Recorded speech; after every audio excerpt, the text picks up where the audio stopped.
മലയാളത്തിലെ ആദ്യത്തെ ചലച്ചിത്ര പിന്നണി ഗാനം കേട്ടിട്ടുണ്ടോ?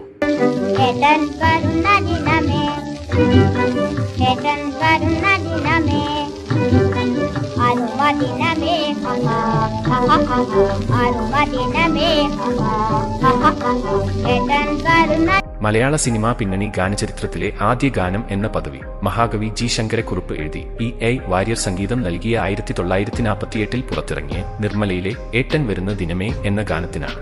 തൃപ്പൂണിത്തുറ സ്വദേശിയായ വിമല ബി വർമ്മയാണ് മലയാള സിനിമയുടെ ചരിത്രത്തിന്റെ ഭാഗമായ ഈ ഗാനം പാടിയത്. കൂടാതെ പാടിയ ചിത്രത്തിൽ അഭിനയിക്കാനും വിമല വർമ്മക്ക് അവസരം ലഭിച്ചു. നിർമ്മലയ്ക്ക് മുൻപ് വരെ തത്സമയ ശബ്ദ ലേഖനമാണ് മലയാള സിനിമ അവലംബിച്ചിരുന്നത്.